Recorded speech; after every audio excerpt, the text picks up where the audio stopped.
This is the Andy Citron Injury Attorneys Friday Night Rivals, presented by Bishop State Community College.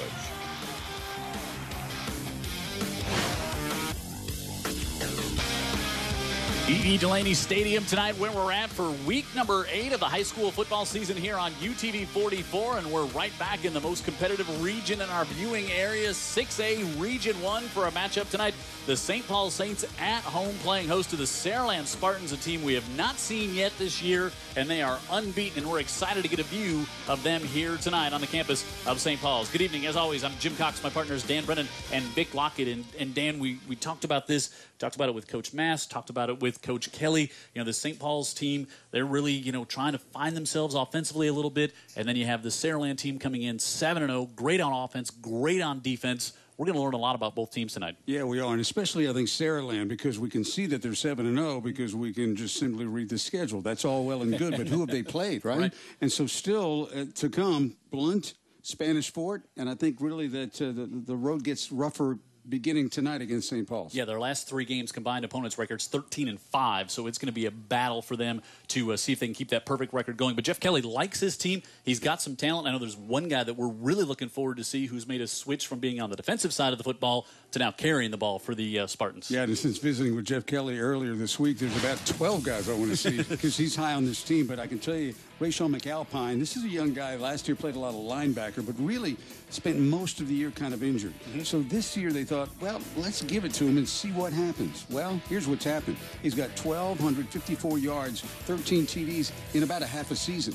And he had a string of games of over 200 yards back to back to back earlier in the season. So, yeah, give it to him and see what happens. Good things happen. Yeah, he's been, they wanted to play him at running back last year, got hurt, kept him on the defensive side of the football. Vic, you always love to talk about defensive players, but A.J. Finley, he's going to play on that side. But you always say, too, if you're in a big game and you got a super talented kid, you got to get him involved in all parts of the game, and I think we're going to see that tonight. Yeah, Coach Mass promises he's going to be a Swiss Army knife, as usual, again tonight. He's going to play everything, and you can look at him there. Got great ball skills. He's already an Ole Miss commit for now, anything, I'm going to say. And he's just one of those guys that's got that swagger that I really like. You can just tell from his body language. He's comfortable being out there on that island. And Coach Mass obliges him by letting him have half of the football field, and he handles it. So it's going to be a fun game. And I hear their quarterback over there is efficient, so he's probably going to challenge him a couple of times. All right, these two teams have only played once before in school history, and that was back in 2013. It was a playoff game. It was the 3rd round. It went to double overtime, and Saraland wound up getting the victory in that game. And we'll see if we have one that's like that here tonight. We'd certainly love to see one like that. Kickoff coming up in just a few minutes. We are here on the campus of St. Paul's for a 6A matchup, Saraland and the Saints tonight on UTV 44.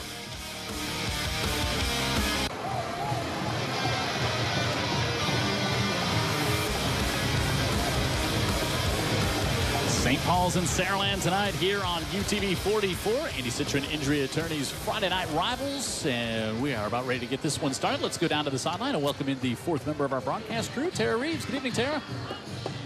Good evening, Jim. We're having a bit of a stall here, have the band in our way, but sort of as you mentioned earlier, Region 1 is the most competitive region in 6A, and so far this season, Saraland has proven that not only can they compete at the highest level, but they're excelling. For the first time since the school's conception, the Spartans have shut out 3 teams, and 2 of those back-to-back. And offensively, they've scored an average of 6 times more than their opponents, and of course that's behind quarterback Brett Neesat. And I believe we're really going to see a test from this tough St. Paul's team tonight and see what Saraland is really made of.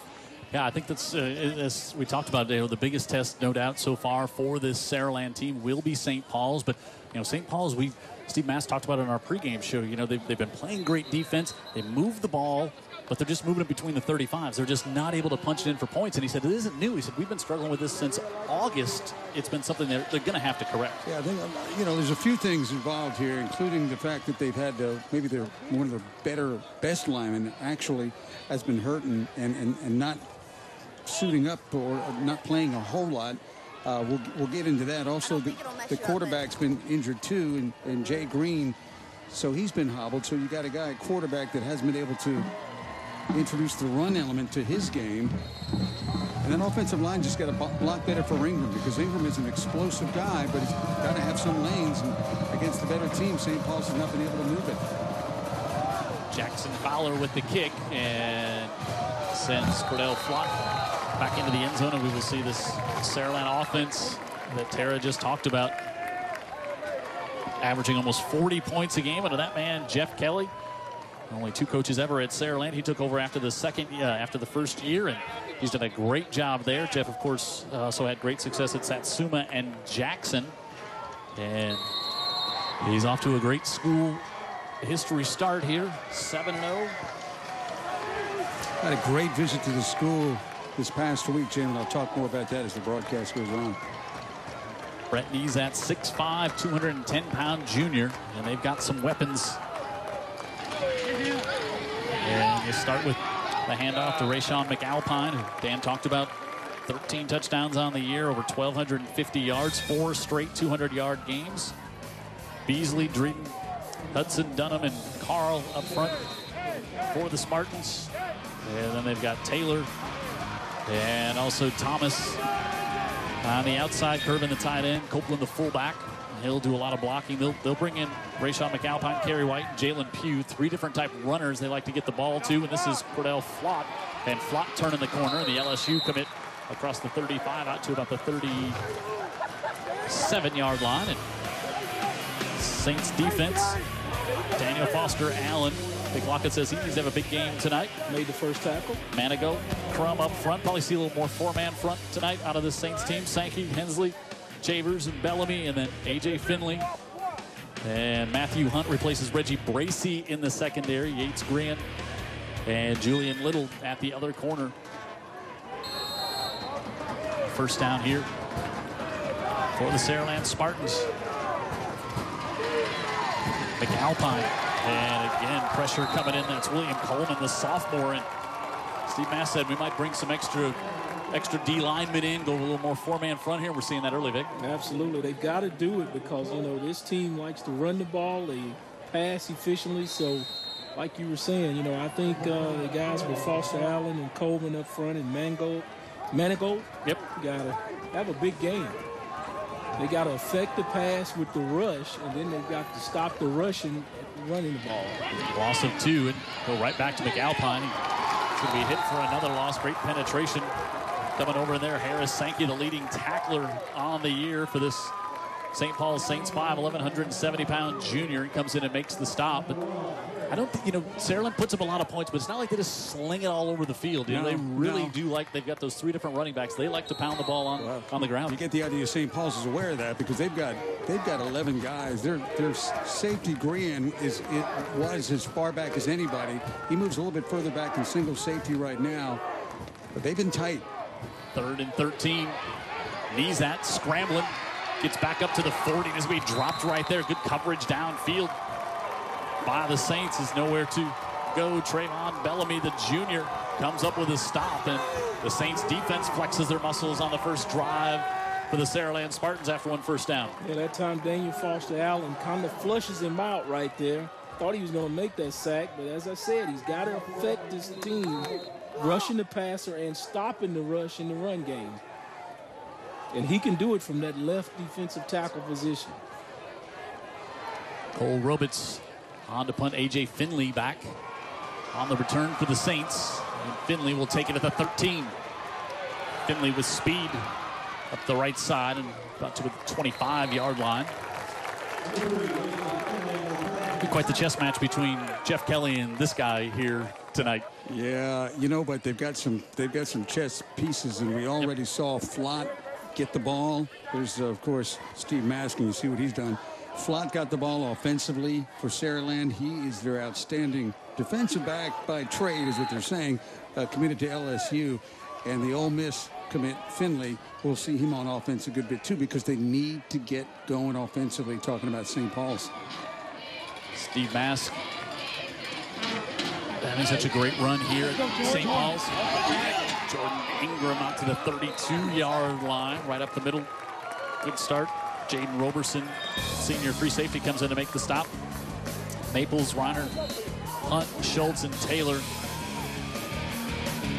Brown and Javante Graves Billups on the outside. Rollins the tight end. Ingram in the backfield. Bell will do the blocking It was Brady Ward that I was talking about earlier, Jim, who's got a lot of interest from teams like Florida and LSU. And, you know, having a guy like that out of your lineup up front, it really puts a lot of stress on younger guys on that offensive line that normally wouldn't be there. But right there, Steve Mask, he told us before the game, and he's told us a million times, he is and they are, you know, what they are. And he wants to run the football no matter who's in there doing the blocking. Brady Ward was out last week as well. And, not able to go this week. Zach Reiner in there filling in for him. And now 2nd and 4 for the Saints. Jordan Ingram got a pop there, but breaks a tackle and more popping. But Ingram lunges forward up to the 38-yard line, and that's a hard-earned first down for the St. Paul Saints. Yeah, that'll make Coach Mass smile right there. That's the kind of football game he'd like to be in, where, hey, I get my running back the ball, he'll pound it up in there, take some licks like that, keep the legs driving, keep him driving again, kick the sticks and get him a first down, and he's got a fresh down to work with. Yeah, Steve Mask wants his team to be physical, not be the team that is affected by a physical team. Ingram over 700 yards on the year, 8 touchdowns, and he's got a first down here for the Saints. They'll go right back to him on the right side. Not much there. He fights to maybe get back to the line of scrimmage, and Doug Sullivan, the guest on our pregame show, was there to make the stop. Do it. Handy and Adam Chaney up front. Also Michael Milner, linebacker. Sullivan, we talked about Bird and Hall. And in the secondary, King, Trent Williams, Roberson, and Cordell Flott. And Flott, as we said, we'll see him on the offensive side of the ball. His brother played it. Still on the team, actually, at Southern Miss. So he's got a cousin at South Alabama, played at Baker. Yep. Green, and that one goes through Ingram's hand, and that might be a fumble. Ooh, that look almost like a lateral, and we'll see if they're going to mark that as a... That's indeed what they're going to do, is they're going to mark that as a lateral. Wow. Yeah, it kind of went behind the quarterback there, so that's just like a pitch out there. So I guess they said that is a live ball. Yep. Ingram grabbed it, and big loss, and third and about 17 coming up here for the Saints. Yeah, Ingram's mind was saying catch the ball, and his eyes were saying look downfield, and it just didn't work out. He looked like he had a chance to get a few on that one. Sam Spear checks in at receiver. Here's the Saints go 3 to the near side. And play clock cut down to 0. Pretty fast clock, isn't it? Yeah. Got to get in and out of the huddle and get the play call. So now it's going to be 3rd and 22. If you think it's a fast clock, what is Jay Green thinking right now? Delay of game on the offense. 5-yard penalty, replay the down. Seems to happen a lot, guys, after penalties. When they whistle the clock back in, the quarterback's, everything gets kind of discombobulated as to how much time do we have here. Yep. And if the kid doesn't look at the clock, doesn't realize that they whistled it in a while back, and they get caught like that. His mind for 4 seconds is on the previous penalty. Yep. They're on the same play to this side, and Ingram with a long way to go. Trying to get up toward the 30. Lost the football, recovered by Saraland. And they have it at the 25-yard line as Larson Hall, I think, was there. Also, might have had some help. I think Cole Dewitt might have been the one who came away with it. Strip it away. It just kind of popped up. I mean, it's almost like an interception. It never touches the ground. That's Cordell Flott. And was right in the hands of the 2-year starter, Cole Dewitt, the senior. And, well, you get behind the chains, and now you pay the price. After your defense comes up with a good stop to open the game, now you put Saraland in business at the 25-yard line. Yeah, we hadn't heard that typical coach speak, who's going to win the turnover battle, but it's certainly a factor in every single football game. McAlpine takes it, trying to get around the left edge, and he'll turn the corner inside the 20. Rayshawn McAlpine with his 14th touchdown of the season. 25-yard scamper and a one-play drive, and Saraland capitalizes on the turnover and jumps out early. You know, the humble player always says, hey, you can't do it all by yourself. Well, as explosive as McAlpine was on that play, he did not do it all by himself. He had a lot of willing blockers out there that just mowed down this team, including Jay Williams, a wide receiver who's getting a lot of looks, and also that fullback, Maddox Copeland. That's a kid that's a 4.0 student, but he's smart enough to find somebody to block, huh? Yes, he can find his assignment. And Saraland converts the PAT as well. Spartans take advantage of the turnover, and they're up 7-0 halfway through the first quarter on the Andy Citron Injury Attorneys Friday Night Rivals here on UTV 44.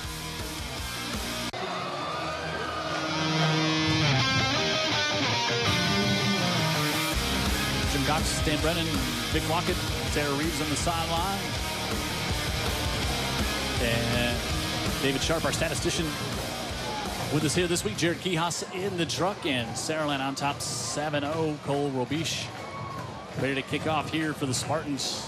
Well, you were just saying in the break, if you're St. Paul's, that's just exactly what you didn't want to have happen when you had some momentum with that defensive stand, and then just punt the ball deep there and on 3rd and 22, and instead the worst happens. Yeah, and it all happened with the offensive problems they had that put them in a situation where they just trying to survive, fumble it, and then the worst possible thing happens.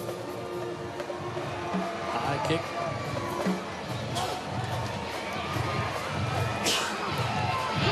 Saints up the far side on the return. A.J. Finley stepped out of bounds right at near midfield. So Steve Mask also said we want to run the ball, want to play good defense, and be well in the kicking game. And he's there well on the kicking game right there, using his Swiss Army wife. A.J. Finley, all places on the field where he can maximize his talent. And Dan, you talked about, being a chess match, but it's about the chess pieces. I've been playing chess since I was about 13, and I always love to keep my rook and my queen because those are some hot pieces. Well, I've been playing since I was 12, but I've been losing the whole time. But I think what you said makes a lot of sense. More chess lessons with Victor coming up in the second half. Ingram right at the middle took a big lick. Again, Larson Hall was there, and Cole Dewitt able to put the hit on. Hey, you can send us some text or emails if you want. You can email us at heyguys@utv44.com. We'll try to get to your questions throughout the broadcast. And email us. You got questions for... No hard ones, just easy ones. If they're too hard, we won't even say that they came in. We'll never bring it up. That's right. 2nd and 5. Green. Back to Ingram. Dances ahead and not much there. He likes that little hesitation move to see if he can find him a crease to squeak through, but Saraland's defense was up for the task right then. Freshman Trayvon McAlpine in to make the stop for Saraland. Saraland's only given up, Dan, only given up 46 points all year, 6.6 a game, 3 shutouts. And only one team has scored more than 19 points. Both these teams have got great defense. Yeah, they really absolutely. Saints giving up 8.8, Saraland 6.6. Something tells me it's not going to be a 9-7 game, though. To Ingram. He's up to the 45-yard line. Short of the first down. Saints going to that right side a lot early on here, Vic Lockett. Yeah, that's usually the strength of most offenses. That's why you like to play that left defensive end, where you can get in on a lot of fun. Will Paso on to punt. Quick 3 and out right there, huh? So fast, I didn't even know it was 4th down. With good field position. Now the best they can use for this field position, the best way they can use it, obviously, is to try and make it a long field for the Spartans. Jay Williams back to receive. Oh, and a bad punt. This goes up high and out of bounds. We'll see where they mark that one, somewhere around the 25, maybe. So we're only going to gain about maybe 25-yard line, so they net 20 on the punt. So there's the region standings. Saraland unbeaten so far. Spanish Fort unbeaten. Blunt 5-1. St. Paul's 3-1. Baldwin County 2-3. 2-3 Robertsdale. Daphne at 1-3 with that loss last week to Baldwin County. And so Saraland has, see the 3 teams below them? That's how they finish out the season here. They've got Spanish Fort the last week of the season, Blunt after their off week next week, and of course here with St. Paul's tonight.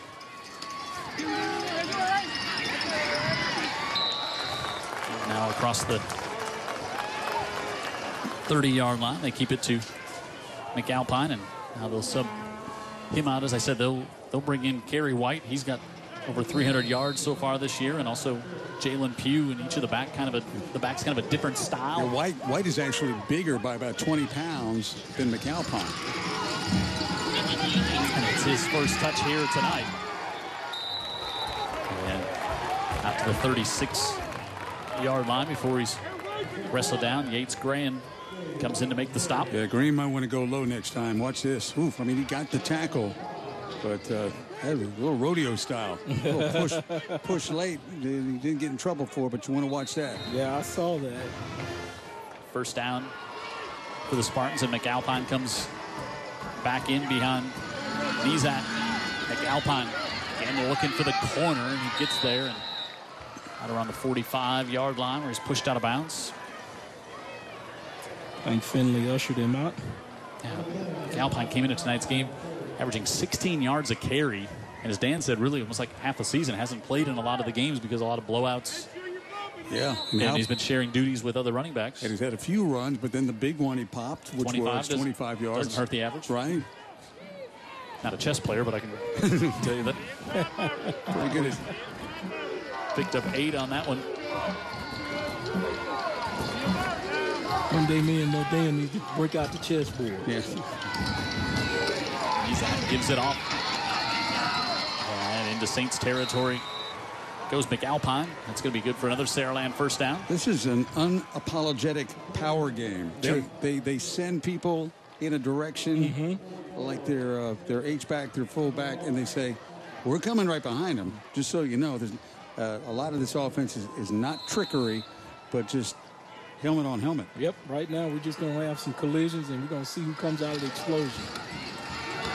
Back off to White. He'll pick up 5. Yeah, Brett Ezat, it looks like a guy who'd be slinging around the field. 6'5", 210. He does look the part, huh? Yeah, 51 of 94 on the year, 54%, 10 touchdowns, 3 interceptions. He's been pretty efficient with the football from the stats that I've seen. Yeah, and in those games, you can imagine they probably really were not under stress to throw the ball because this team is so good running the football against the competition they've played. Watch this now. Watch all the movement come to the right. Here it comes. And the ball's on the ground. Going back, trying to fall on that one. Jalen Pugh does pick it up. He's going to be pushed out of bounds on the far side. Wow, that was just a botched handoff. Yeah, he was still able to not make any positive yards, but not turning into the catastrophe that we thought it would be. Yeah, just didn't completely get that ball and just grab it and try to make something out of it. And then actually get back to the line of scrimmage. Yeah, slipped out of the hands of Harris Sankey there, which doesn't happen very often. Bring up a 3rd and 7. You know, it would be cool. I'm still thinking about that chess. If Jim would do play-by-play while you and That's I all play. I can do because I have no idea how to play the game. That's all I can bring to that party, fellas. 3rd and 7. Bizat fires it back to the far side. One complete inside the 20, down inside the 15-yard line. DJ Thomas, who's 6'2", 200 pounds, lowered the shoulder on that one in a big 3rd and 7 conversion. Yeah, again, that was Yates making that tackle, if that's what you want to call it, but he did stop his progress. 29. And run the screen back over into the backside. 29 yards and Coach Mass is really excited about Yates, but if he's involved in the game a whole lot, that means it's not going well. Your safety's making all the tackles. You're right. Yeah, I was talking about this and team. I'm sure he knows that. And that was some misdirection they did right there. So they can pound it, but they can throw that at you as well. At the 19. McAlpine slips. Pressure coming up, Trayvon Bellamy there. Nice job by Bellamy to force that thing back inside, make him lose his footing. Flag at the 19. Maybe a hold on the outside, Vic? Probably so. Yep. Back him up.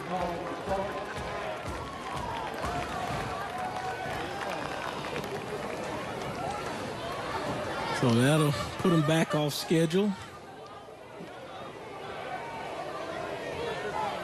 The team that's made the explosive plays. Holding on the offense, a 10-yard penalty from the spot of the foul.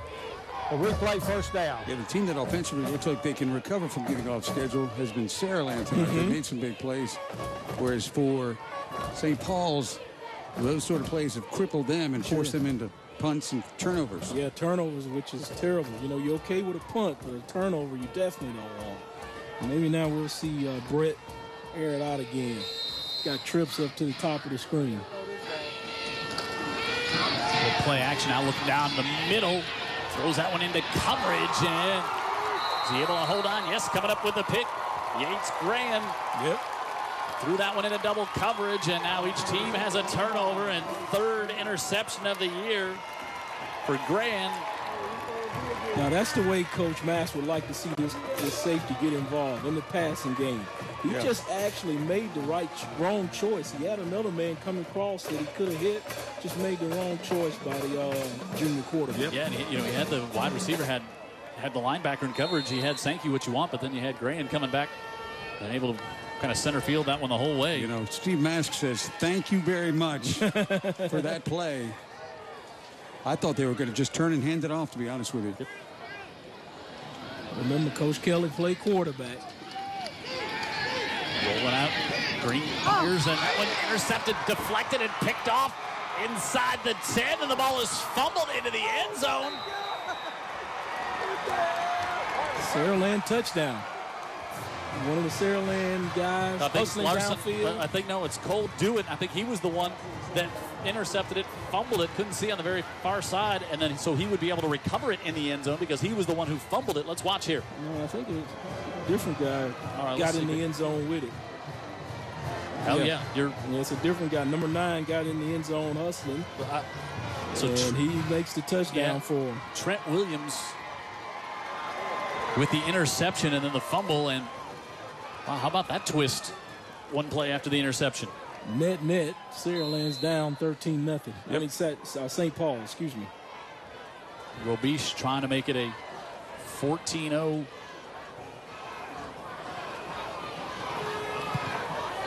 Lead here, and he does.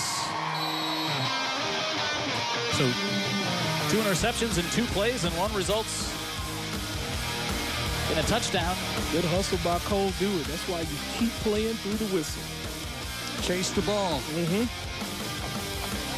Touchdown, Saraland. They lead it 14-0.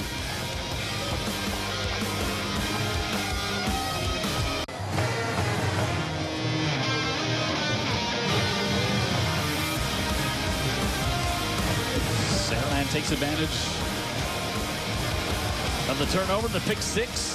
Not the conventional sign, the pick 6 conventional style, pick 6 with a fumble into the end zone. But they'll take the 6 either way. Boy, I promise you on defense, you'll take the 6.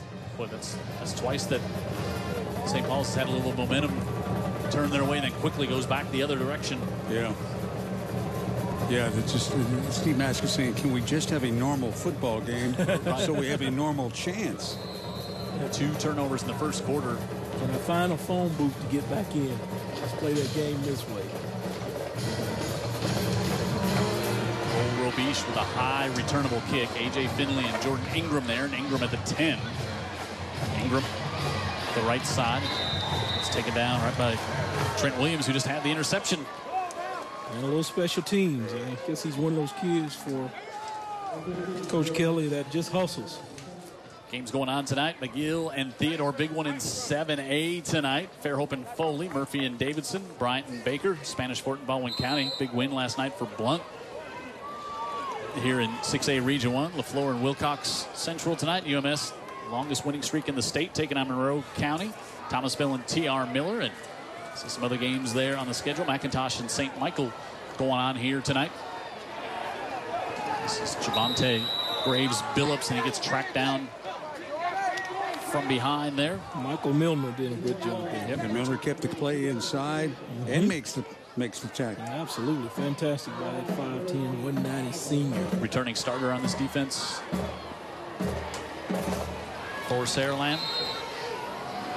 Now Saraland 7-0, of course, lost in the state championship game a few years back, but they've never won a region title in their 9 seasons, and hoping maybe this can be the year. Green quickly out to the near side. Sam Spear, the junior, makes the catch and falls down at 31. So a 3rd down coming up. Not sure what kind of route he was running, but good job by that young man just to gather his feet and collect that football in there. So Saraland, to me, judging by the record and by what we see in front of us, they look like a team, Jim, that's got a lot of good players and a few really good players. That's not a bad combo. No, it's not. That's those chess pieces you keep referring to. All right, we are through one here on the Andy Citron Injury Attorneys Friday Night Rivals. Saraland taking advantage of 2 St. Paul's turnovers in the first quarter, and they lead at 14-0 here on UTV 44.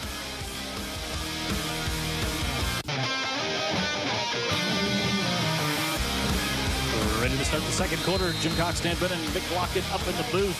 Tara Reeves on the sideline. Jared Kihos and our entire crew here at UTV 44, including David Sharp, our statistician, in the box here to start things off in the second. 3rd and 6 for the Saints.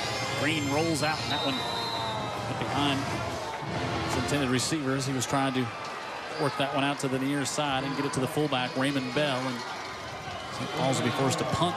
Yeah, he was under a little bit of duress, so he couldn't really set up and get all he could on that football. That's why it kind of died on him there. El Paso will punt, and Jay Williams will be back around the 35 to try to field this one.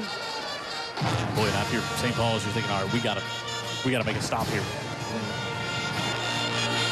So a high punt. Oh, it takes a huge bounce all the way to the 44-yard line. So it's going to be a 14-yard punt. Did not cross the 50. No. So that's a good field position here for Saraland, already up by 2 scores. Trivia question. Back in 2000, Dan Brennan, you were part of this, so you can actually answer. Back in 2000, Saraland head coach Jeff Kelly led the Southern Miss Golden Eagles with 2 fourth-quarter touchdown passes to an upset victory over which team in the Mobile, Alabama Bowl? I was there.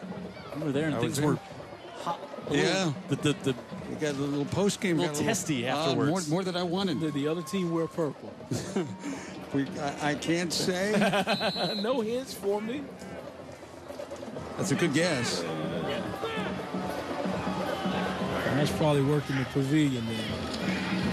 43. McAlpine drops the shoulder all the way up to the 32-yard line. I'll tell you what, when he gets Big Chase Dreeden out there in front of him, that left guard leading him, he's coming with his 280, then he packs it in there with his 200. That's some weight, Dan Brennan. Yeah, they move those guards a lot, Jim. They take those guards and they put them on the run, and those pulling guards are creating a problem on the edge. Yeah, McAlpine, they wanted to put him at running back last year, and first carry got hurt against Blunt, so we went back over and played linebackers. Really solid there. Quick out on the far side, and Jay Williams with the catch, and it's going to be a little short of the first down. And you can see, why they want to have him back there carrying the ball. Just a junior. Yeah, nice pass there, too, by Brett Neesett. Just sling it out there. He's wide open. Jeff Kelly doing a good job mixing the pass and run. Probably want to run it more, but got to keep him honest. 3rd and 5 and the handoff. This is Kerry White, gets a huge block, and he's going to go in for the touchdown. That's why he wants to run it more often, because it pays dividends. Yep. They're blocking well. Yeah. They do have 3 really good backs, but the team is playing well. They are. The offensive team. And they played well up until tonight, and then we're going to see, okay, can they play well through tonight? Yep. So far, A+. On the road against a pretty good team in a pretty hostile environment, I would call it. White now with 11 touchdowns on the year. Cole Robiche to try to make it 21-0, and he does that, and St. Paul's now being outscored 43-0 in the last 5 quarters and a minute 10 after the loss 22-0 last week. Saraland up big early in this one here on UTV 44.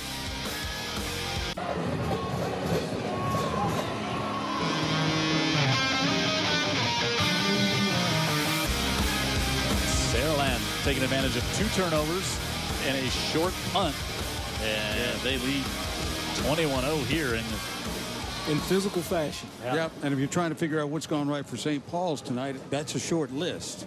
And they did. The lights are on. And that's about. They got a turnover, but boy, they've had a rough go so far.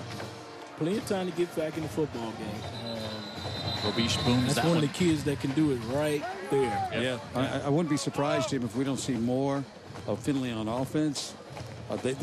They need points in a bad way. At first, we were saying they need to move the sticks to give the defense a rest. Yeah, you're past that now. We're beyond that, yeah. Got some folks texting, tuning in. Robert Cook, who legendary St. Paul Saint, he's actually texting it. He is 8 for 8 in watching high school football on Friday nights here on UTV 44. So we appreciate. It's a very lonely man. Cookie calling in. Oh, damn, Brennan, he's just a loyal viewer, and now you're, calling out his social activities on Friday nights. I think he's calling them out. 8 for 8. Jordan Ingram, not much doing there in the middle of that.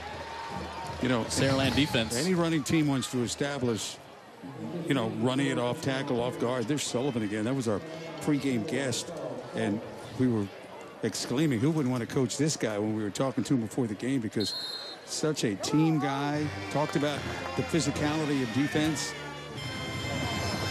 He does a lot of things right on the field, and you're going to find out later on off the field, too. One of the real I've been leaders. hearing about him as well.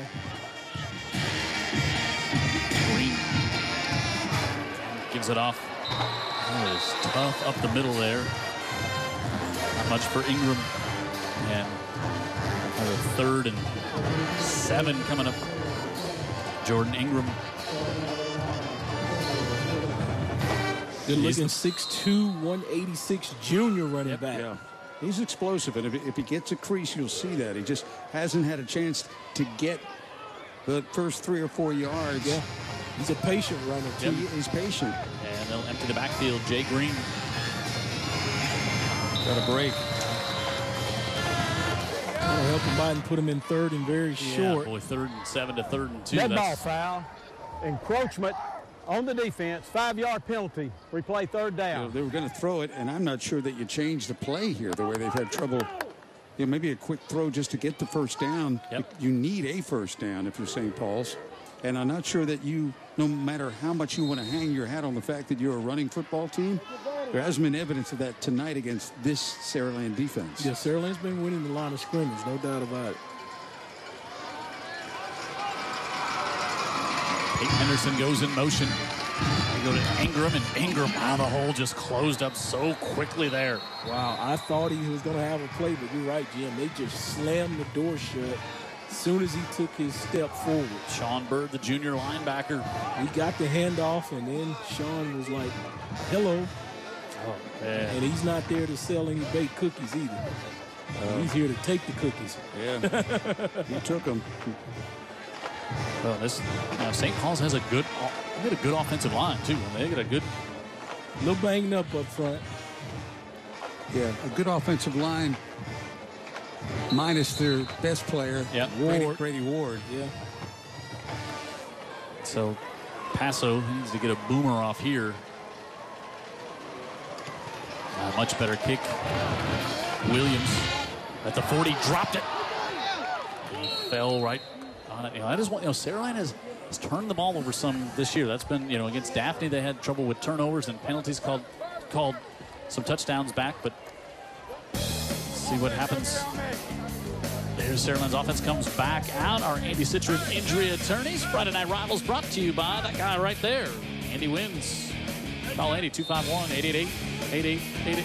Andy looks like he could win at the chess game. He looks like he got to play I don't some think chess. I want to play him. I'd turn him over to Dan. Thanks to Andy for being a part of high school football. You always hope that your attorney's intellectual.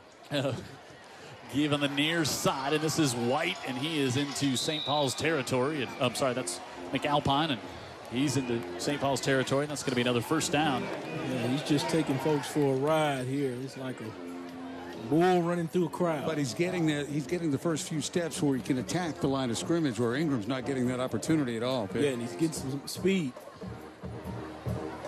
All right, we'll hear about the penalty momentarily. Let's get on the sidelines, get an educator spotlight from our friend Tara. Tara.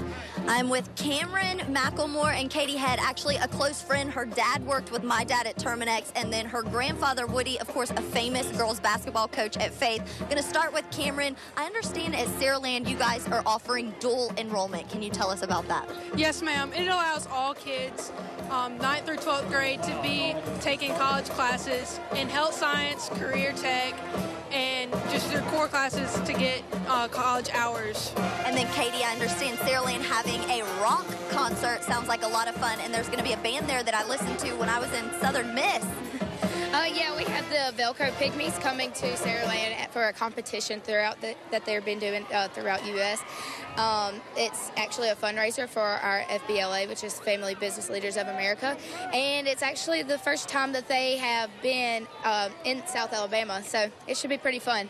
And then Cameron, there's a new facility going up at Saraland. Of course, Saraland has a gorgeous campus, city school here in South Alabama.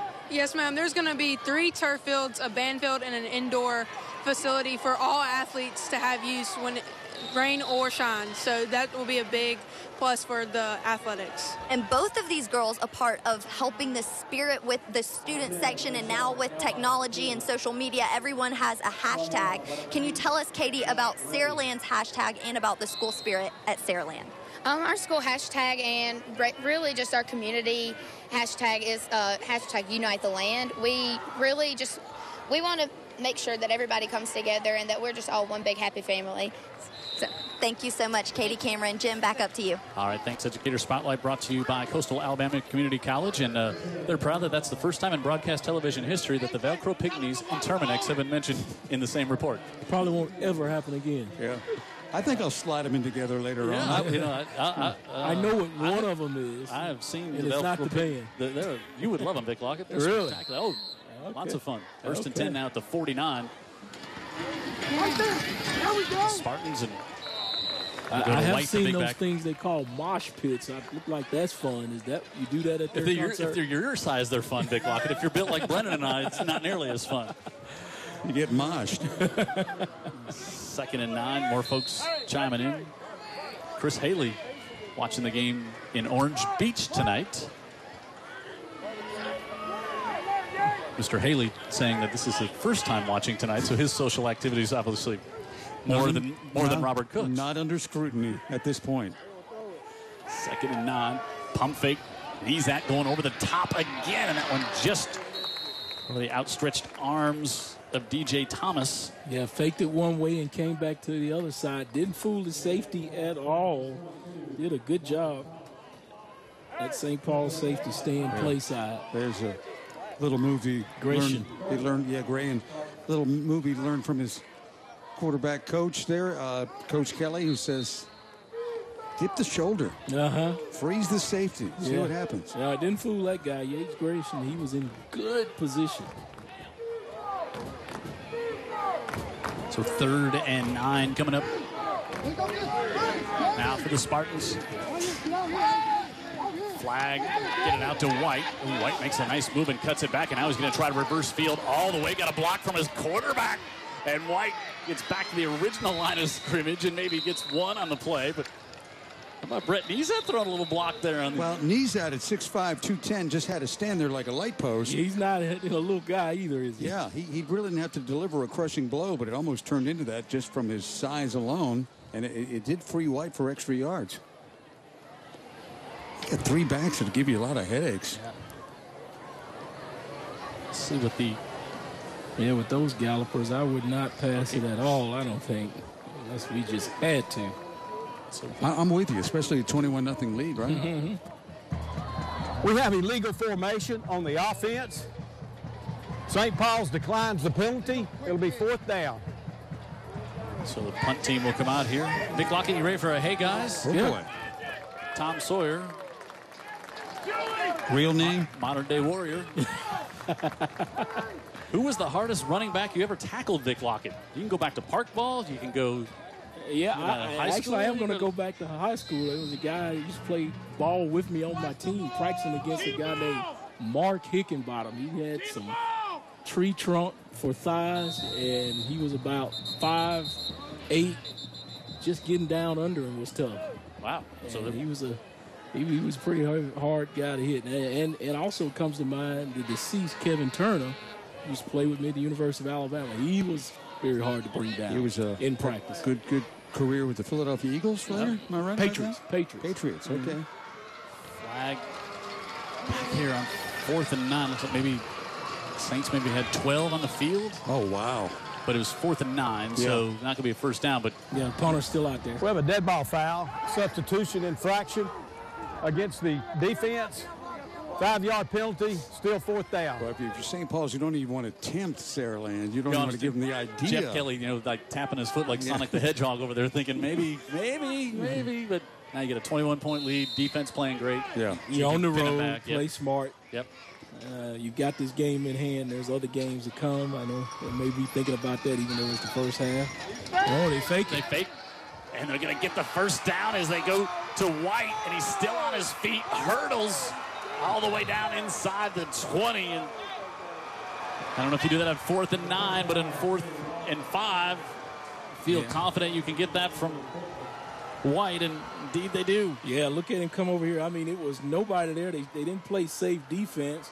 And Finley right here just kneels down and make a business decision to stop him from scoring. He did it. So the good news for St. Paul's, they had their best athlete back to return the punt. The bad news was he had to make a tackle on the play to save a touchdown. And I don't think that's his forte. 35. But he made the play. He made the play. On the fake punt.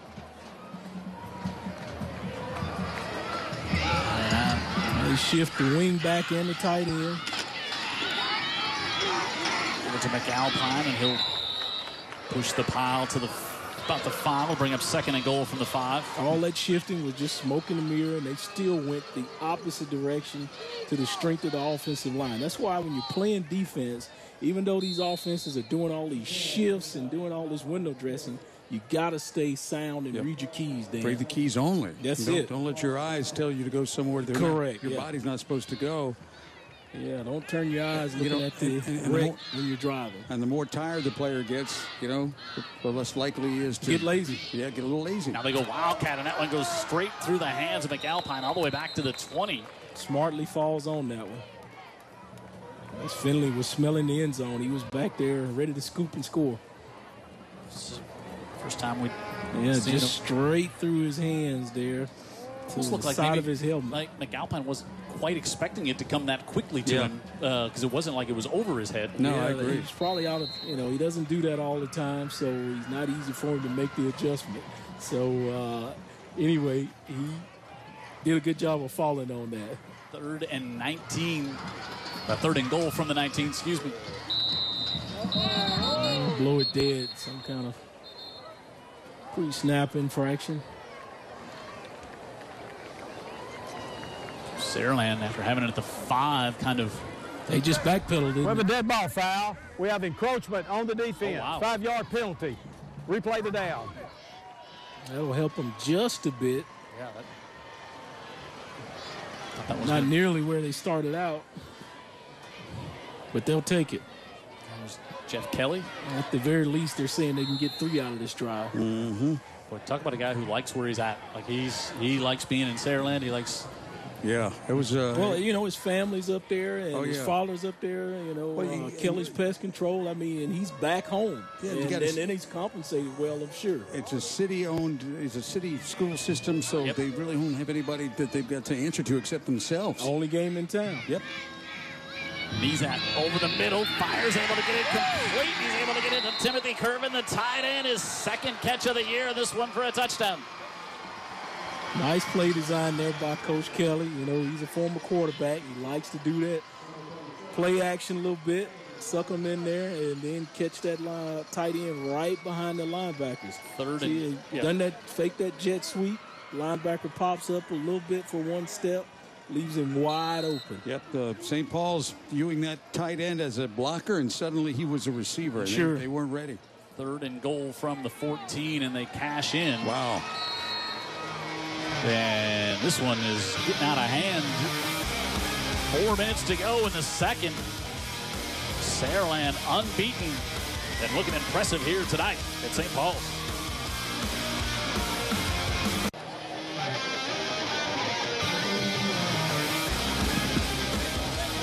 you go. All Saraland here tonight. See some other scores to check on. It looks like a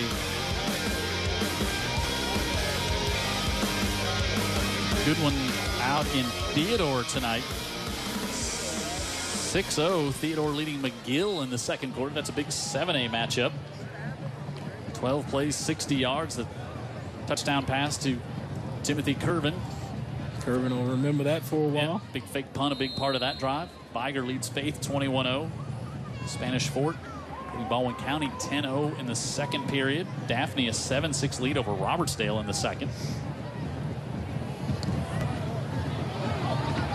Robiche, does that one stay in bounds? Nope. It's the official. That's what he dropped the flag for. I don't think it's put on a bound. No. That's fine. So St. Paul's will get a little better field position than they've had. Yeah, Coach Kelly got something to scream about at halftime. Kick the ball in the field of play.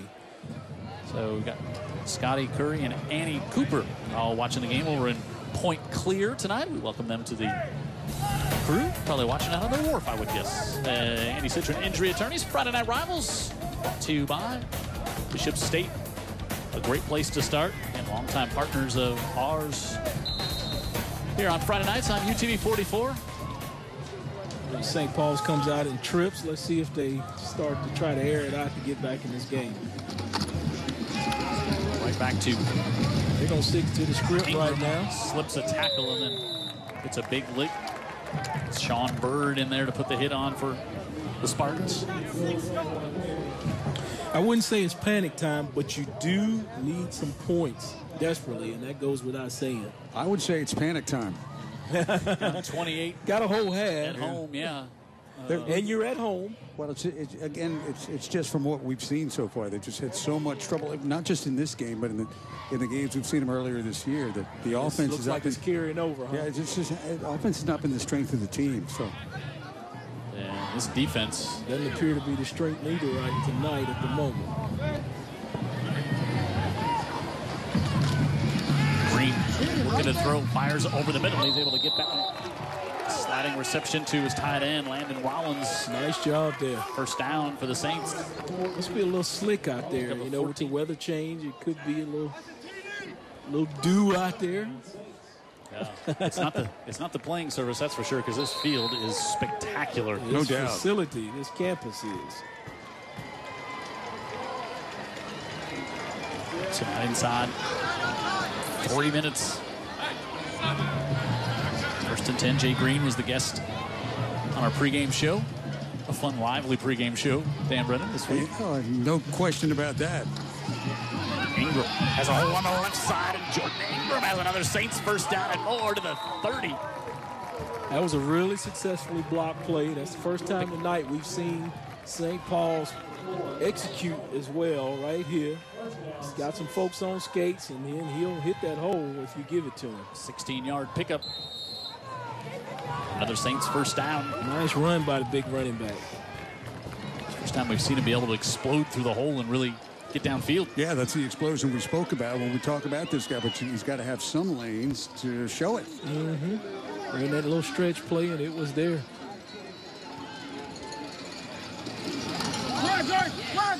Ingram turning, trying to come in a whole host of white jerseys.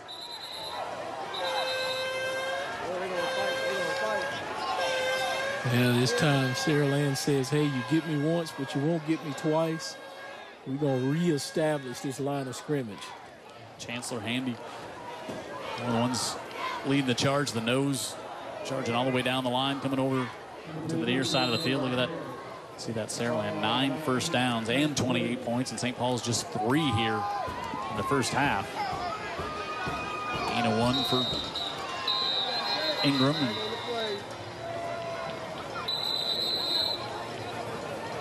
Timeout. Saraland takes a timeout. Sure, we need to check in and say hello to Miss Millie Fritz. I'm sure she's watching tonight. Jim, she's not going to text me, but I can assure you she will let me know Sunday at church. She enjoys the broadcast of you guys. She's pulling for those sweet children from Saraland. tonight, do you think? I think she just enjoys the broadcast. Okay. I don't think she pulls except maybe when Blunt plays. Okay. That's where her kids went. I got it. Andy Citron, Injury Attorneys, Friday Night Rivals, brought to you by Greer's since 1916. And also, Foo Sackley's Keep the Foo in football. Got a nice spread pregame. As always, Vic Lockett. Yeah. I eat about a chicken before game.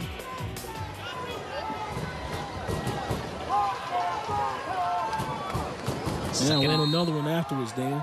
2nd and 9 from the 29. Green on the delayed handoff, and A.J. Finley gets dropped for. Yeah, I'll tell you what, that was a bad execution there out of St. Paul's. That was just totally confusion in the backfield. And the play was supposed to go one way, and I think some other guys got confused on where it was going. Boy, they like that young man, Adam Cheney, a lot, don't they, Dan Brown? I like that guy, too, and he's a great student. He's been moved from linebacker, with a lot of big schools looking at him, down to a defensive lineman. He hadn't said boo about it. He's just a team player, and he made a play right there, and he's made a number of plays along the line of scrimmage away from where he sets up, so he pursues very well. Very explosive athlete. Coach Kelly would like to have 9 more of him, huh? 3rd and 13.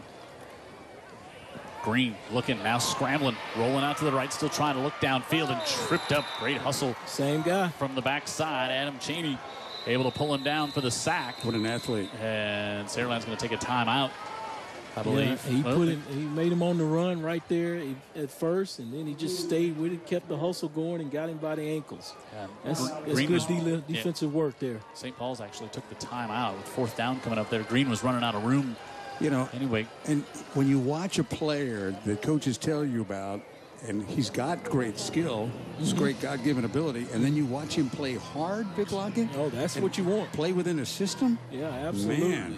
That's why I say he probably would like to have. I say 9. He'd probably like to have 22 of those like that. Yeah, this team, Saraland, seems to get, like I said earlier, they're divided between the players who are good and the ones that are really good. The great ones, huh? Yeah. Yeah, well, again, that's those chess pieces, Jim. Yeah. Jeff Kelly talked to just about the leadership quotient on this team in our pregame show, and he says it's off the chart. He loves it, and makes such a huge difference when you have that great senior leadership.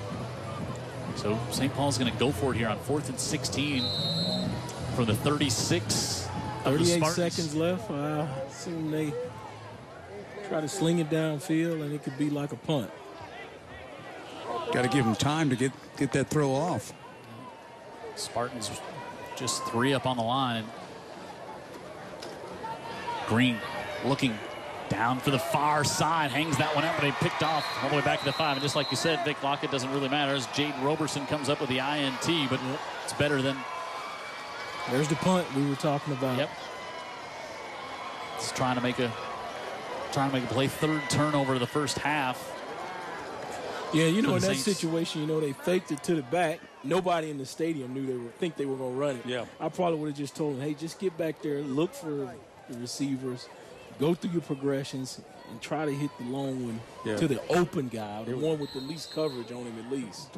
Play action, and he only had one receiver in mind the whole time anyway, it looked like. Yeah. Boy, that knee's at. He does take up the screen, doesn't he? From top to bottom. 6'5", 210.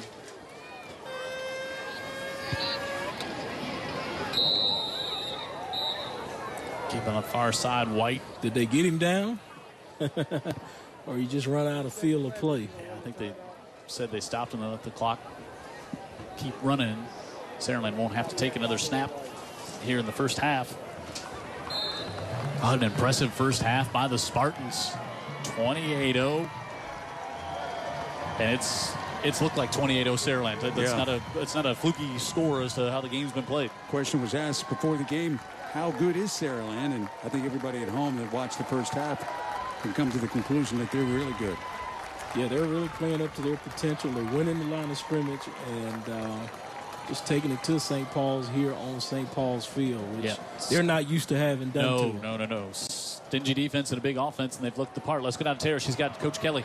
Coach, you've really capitalized on St. Paul's mistakes, scoring twice off of turnovers. How do you continue to apply pressure in the second half? You know, our defense has been doing that all year. You know, Coach Crowley and those guys have been dialing it up, and our guys playing hard. You know, so that was good. We got those, and we can't count on getting that in the second half. You know, even though the score is what it is, we still have not run the football as good as we need to. You know, we've did a pretty good job at the point of contact, but we're not getting any big plays, and maybe we can get a little better at that at halftime. Gutsy call to go for it on fourth down, but ultimately paid off with a touchdown. What went into that decision to go for it? It's, you know, like everybody, we work on things all year long, and you wait for the right time to pull it out, and it just worked out for us that time. It's working well, Coach. Thank you. Appreciate it. There's Coach Kelly, and great first half for Saraland.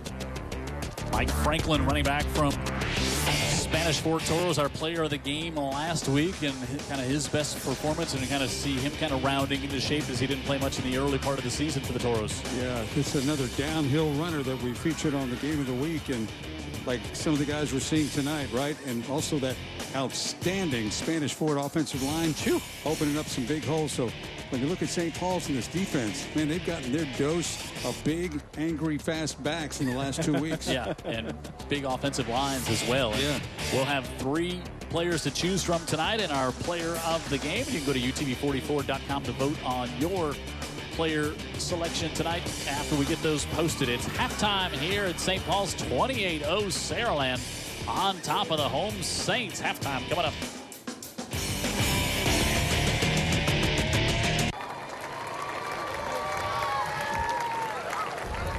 Halftime score has been all visitors so far. Saraland with a 28-0 lead over Spanish Fort. 6A Region 1 matchup. Saraland ranked number 3 in the state and looking just like that so far here tonight. Let's go down and enjoy their band here at the half.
Halftime here at St. Paul's, Saraland coming into town and having their way in the first half. They lead 28-0 here at halftime. Let's go down and enjoy the St. Paul's band.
St. Paul's Marching Saints.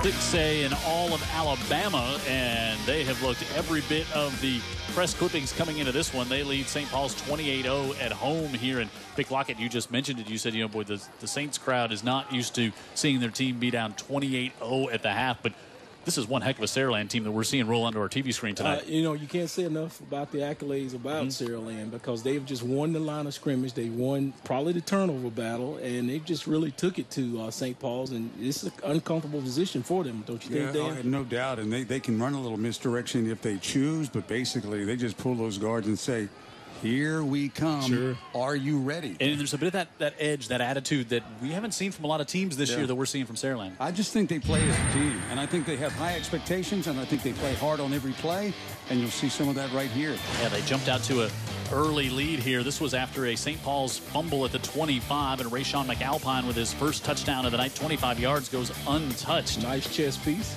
Then, yeah, the chess pieces have been all on that side, and then here was a tipped interception, and this was Trent Williams who came up with the interception, and then Cole Dewitt hustles down to get on top of the ball for Saraland. That was 14-0, and then Harry White with a touchdown run here. That was after a blocked punt that set him up. Piece. Yep, and then this was the big tight end, Timothy Curvin, taking the pass from Brett Nezat, and it was all, look at the stats. I mean, it is all Saraland. 219 yards of offense in the first half, 3 St. Paul's turnovers, 58 yards of offense for St. Paul's. And that's, when the stats look like that, that's what the score usually looks like. It is 28-0. You see McAlpine, 14 carries.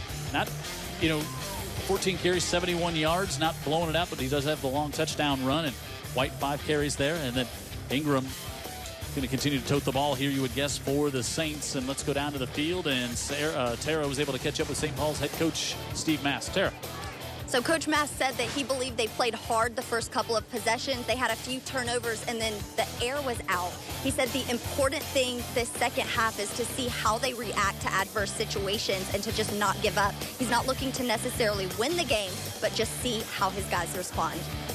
Wow, I hate to hear that, coming from him like that. I mean, he's almost conceding there that they're just not even going to get back in this football game. I don't know if I've ever heard a coach be so He just may have been saying more, just kind of seeing what he's trying to, maybe saying to Tara, hey, this is what I'm hoping to see out of my team in the second half. But he'll be able to come back when they get to that point. Yeah. I think what he's saying, just coming out of the half, Vic, maybe a little more compete than we saw. Yeah, let's compete and maybe figure it out later. So I'm with you. I don't think that the coach was saying we have no chance, but he certainly knows they don't have a chance if they don't begin to compete. Yeah.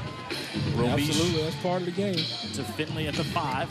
A.J. Finley. Now here's a chance for a big play to start things off for the Saints, and there's a flag that comes in as Finley got it out to the 43, but a flag back at the 27-yard line. So you would guess this one's going to be coming back against the Saints at 3 first-half turnovers. And indeed, that is it. Well, starting just exactly where you don't want to start from. You know, and there's just something about the Finleys and the Flocks and the Drains and the Williamses over at Daphne, these athletes that have been designated as their SEC players. And you watch them play, and there is kind of a difference about them. Well, that's what makes them SEC players. That's what makes them queen on the chessboard. They're good. And it's the Jimmy and Joes that everybody likes to talk about, and Coach Masters. On the return, we had blocking below the waist. On the return team, be half the distance to the goal. Wow. And first down. You'll be the first to admit it's the players that make plays on the field that makes the coaches look really good. And they'll tell you that too. But also, you got to say, this Saraland, there's the low block. Saraland team also shows that they are well coached. So well, you go from being at the 43 to moving all the way back now to the 20. Come on, Jordan, let's go. Actually, they'll spot it back at the 15, and Ingram gets almost out near the 20 there. And you could see the body language, though. I mean, it just kind of seems not a lot of energy. Well, and a lot of credit that goes to the guys on the other side, I know. Yeah, but sure, but, if he kind of exude that as well as being a leader, it will trickle down. So we'll see if St. Paul's can get something. Last minute shift on the defensive line to confuse the blocking schemes. Ingram powered ahead to the 26-yard line.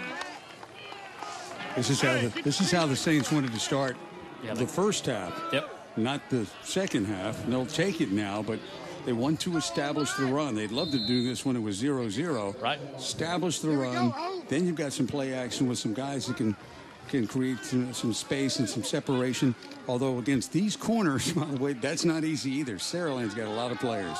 First down there for Jordan Ingram. Jay Green, junior quarterback. Right back to Ingram. Ingram stood up. Trent Williams going to come in there and make the stop. And again, these two teams only played each other one time back in 2013. So, Saraland, you're going to play a St. Paul's team with so much tradition. 3 of the last 4 state championships in 5A. You can see how a team would be extra motivated to come in to take on one of the big legacy powers of Mobile here in St. Paul's. And you can also see why the move to 6A was so contentious. Yep. Because you can watch some of that tonight, how St. Paul's feels they're a little, or it looks like they're a little overmatched. Green looking to throw, fires it out the far side. And complete those. Nice coverage by Michael Milner again. Yeah, he's just all over the football field. Yep. And that's what I'm saying about Saraland. They take instruction well. You got a player who's right where he needs to be. He wasn't fooled. He wasn't fooled by the misdirection. He was where he needed to be. He created a tough angle for the throw and made the throw tougher and incomplete. Mm-hmm. 3rd and long again for St. Paul's.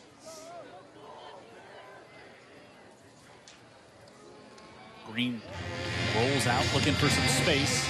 Now he fires it off right at the sticks, and he's going to have the first down. The Saraland group is saying there's no catch. I don't know what the ref is saying. Chandler Handy flushed him out of the pocket there. I think they agree with, Javante Graves-Billups couldn't hold on to that one. So You know, I think really both these teams are very well coached in the times that I've seen them. But, you know, just it's going to be nights like this sometime. You know, it could be a number of things. You know, the talent is unbalanced, or your kids show up flat, or you just have a bad game plan.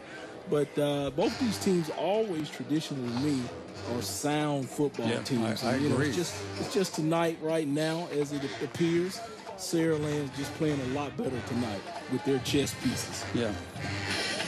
Williams back. Better punt here from Paso.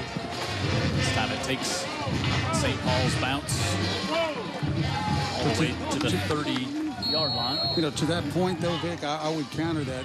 We've only seen one half of football between these two. But if they were to line up and do it again in a few weeks, you think the results would be close to the same? I'd be surprised if they weren't. Saraland looks that good tonight. And that, you know, like I said, you're going to have those nights. So here's how Saraland did it. They opened up big win over Andalusia, then BC Rain, then beat Daphne on the road 27-19, and then they kind of been rolling since then. And you see they're off next week, then at Blunt, and then Spanish Fort, which both teams kind of trending right now at being undefeated in the region. And movement up there for Saraland, so that could set up a... Let's listen here to Mr. English. Dead ball foul. False start on the offense. 5-yard penalty. We play first down. That's a good job, huh? Don and his crew? Yeah, always. Every time we see him. So could set up a huge Week 11 game at Saraland for the region championship between Saraland and Spanish Fort. But you got a Blunt game in between there for, and now the same thing. Wow. So, wow, this is surprised they didn't call snap infraction on the center there. Yeah, movement on the right side, it looked like. So this just... But it starts with the center, so I guess whenever he goes, it's supposed to be going. But he certainly wasn't expecting the ball there. All right, so Big Brett. Inauspicious start there. 2nd and 18 now coming up here for Saraland. What kind of start was that, Jim? Inauspicious. Hadn't seen a lot of those plays out of the Spartans to start things off. Here in the first half, McAlpine climbing back out to the 26-yard line. Going to bring up 3rd and real long here for Saraland. Yeah, you think, man, Saraland's done a good job at limiting. We saw 70 yards in the first half for McAlpine at the 25-yard touchdown run, but those turnovers were just the difference. Short fields, one for a return for an interception for a score. And a struggling offense keeps giving the ball back even without the turnovers. You're constantly punting it back to this team. Too many chances for this offense. He's out to the near side. Able to get Daniel Taylor to catch and just... There's that guy again. Up to the original line of scrimmage. That's about it. And now we'll see punt team come on for the Spartans. No quitting Harris Sankey. He Good thinks player. they can win the football game. And I'm in agreement with him. Daniel Taylor, my kind of the representative getting me back to my car the other day. What a great young guy he is. Nicest slot receiver in America. All right, so A.J. Finley will be back around the 30. Robish.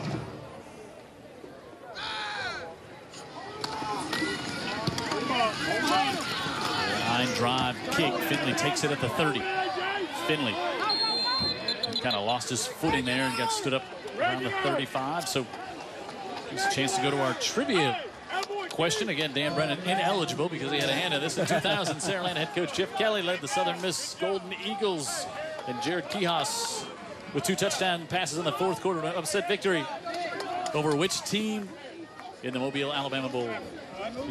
TCU? Vic Lockett. Nice work, Vic Lockett. I didn't see the game, but I was probably in corporate pavilion working for Coca-Cola at that time. Nice. So I was handling TCU. our guests in there. You got it. One loss that year. And was Patterson there? Was that the Franchione? That wasn't the Franchione Patterson. Franchione was still there at that time. TCU played in the bowl game, I think, 2 straight years. Gotcha. All right, let's go down to Tara. She's got another educator spotlight. I'm joined now with the spirituality coordinator here at St. Paul's, Zach Lambrick. And so, Zach, what exactly does a spirituality coordinator do? One of my favorite things about St. Paul's is that we have 4 pillars. It's academics, athletics, the arts, and spirituality. And so it's neat that in most schools you don't have an opportunity to talk about faith, but in St. Paul's, because we're a Christian school, we're able to. So we have 33 spiritual opportunities every week or every other week on campus, from chapels to church services, early morning Bible studies, lunch Bible studies. So I'm able to coordinate all those things. Very powerful. And then talk about the service leadership.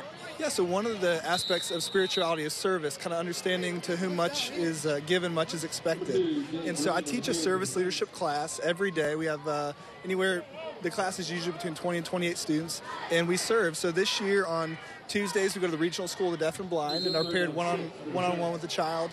On Wednesdays, we tutor at Pritchard Prep, and on Thursdays, we go to Kate Shepherd, and then on Mondays and Fridays, we go to other agencies across Mobile. So giving back so much. Also, the golf coach here at St. Paul's. So talk about the golf team. Yeah, well, that's another pillar, is athletics, and so I've been able to coach our golf team. So we've won the last 3 state championships, and last year we were lucky enough to blend kind of academics with that, and we had 2 of our boys who earned Division I scholarships because they got the work done in the classroom as well as on the golf course. So I'm really proud of our golf team. Shaping their entire lives. Thank you so much, Zach. Thank you. All right, thanks so much, Tara. We appreciate that little insight as to what goes on here at St. Paul's. You know, so many state championships we've talked about on the football side of things, but boy, just across other sports, I mean, they have such a rich history here in 49 years of so many state championships. Yeah, you know, when you come down the hill, you see the banners and the signs proclaiming these state championships, and that is amazing. And this is a school, too, that does a really outstanding job of outreach with their students, trying to teach them larger lessons about a much larger world. Kate Shepherd, my elementary school. I love that they do that, and kudos to them. And really the big takeaway for me was the spirituality. You certainly need that faith in your life. 3rd and 11. This one kind of hung up on the far side and going up. Able to haul it down. Will Johnson. Yeah, Will Johnson, who, as we said, sometimes plays some running back, put him out as a wide receiver last week. And climbed the ladder, playing above the rim. He still thinks he can win this football game, and I'm in agreement with him. Up to midfield, and first down for St. Paul's that they desperately needed there. I wonder if he plays hoops and he dunks during warm-ups. Looks like it there, huh? Yeah, you can get up. Ingram in the backfield. Play action again, coming over the middle, and that one overthrown and possibly tipped loose, trying to go back to Landon Rowlands, the tight end. A lot of quick movement on that play right there. Sometimes you just don't need to be faking it. Just go where the ball needs to go with it. That's what I think Jay Green was thinking there. A lot of lessons, especially when you're the leader of a team, a quarterback like this, a young guy. Things aren't going as they scripted ahead of time, right? But here's an opportunity for this guy who really has asserted himself as a team leader. Yep. Well, you show it now. Yeah, it's easy to be a leader when you're winning and rolling, right? You show it or you don't. And I like the body language of Green. 2nd and 10. He was the guest on our pregame show, and quickly Jordan Ingram gets that one off the fingertips and holds onto it. And then Williams comes up and rides him roughly down, but it'll be good for a first down to the 40, pickup of 10.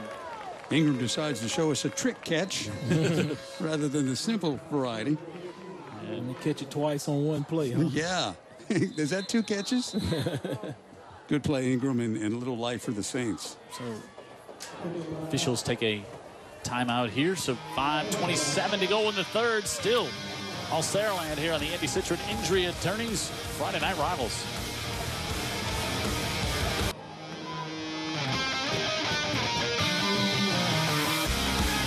Five and a half to go in the 3rd. Jim Cox, Dan Brennan, Vic Lockett, Sarah Reeves in the sideline, David Sharp, our statistician, Jared Keyhouse in the truck, our entire UTV 44 crew here tonight. Green quickly able to get that one out. Peyton Henderson with the catch, and Henderson lumbers ahead, and he's going to have another first down for the Saints. Good hustle by that young man. Playing hard, turning the football up, trying to run through some tackles. Yeah, tough kid. You got a special guest at tonight's game, don't you? Dr. Jim Brennan, Is that who you're speaking of? Well, yes. Okay. But, like, unless you your came younger with, brother, right? unless you came with someone else besides your brother. That's the one, yeah. Dr. Jim from Lehigh University, Villanova University Athletics, and he's does a nice job of surmising and motivating and that sort of stuff. All the stuff I can't do. Pitch on the far side to Ingram, and he's 25. Excuse me. Yeah. Flew down and he's doing some work with the University of Mobile Athletics, and so our guest, and really his first time ever to the city of Mobile, absolutely loves it. And I told him, well, it's 78 and breezy every day down here when it's chilly. So am I going to end up in some research paper that he's going to produce? Vic, I think you've ended up in enough research papers. We're going to give you a break this time. Yeah, thank you. I think that would do the public well. 2nd and 6.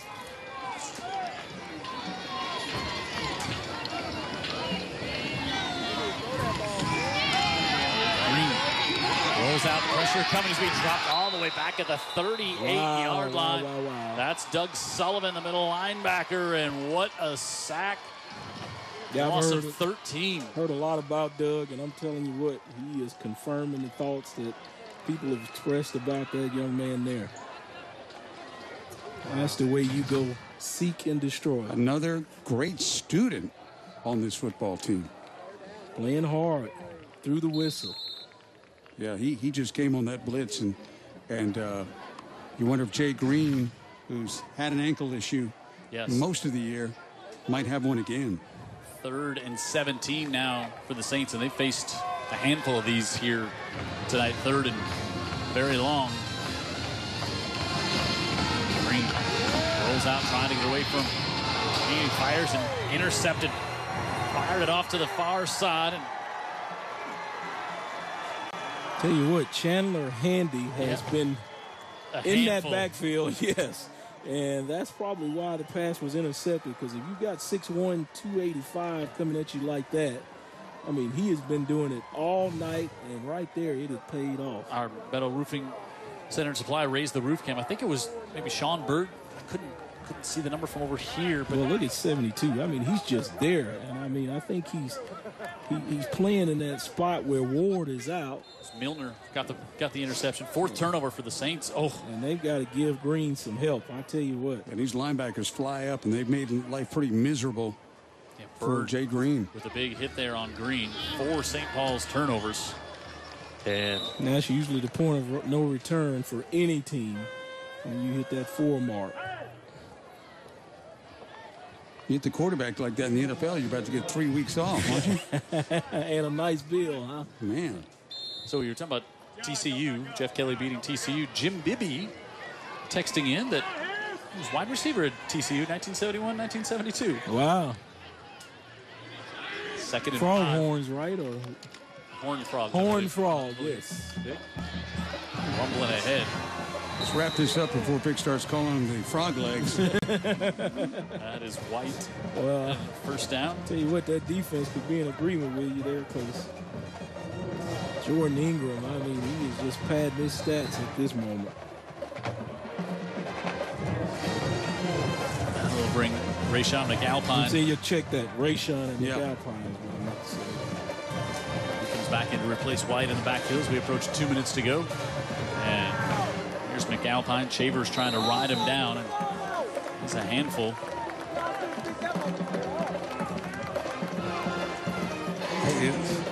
They seem to have a number of backs who are suited to play college football. Yeah, they're cycling them out at some point, right? McAlpine just a junior?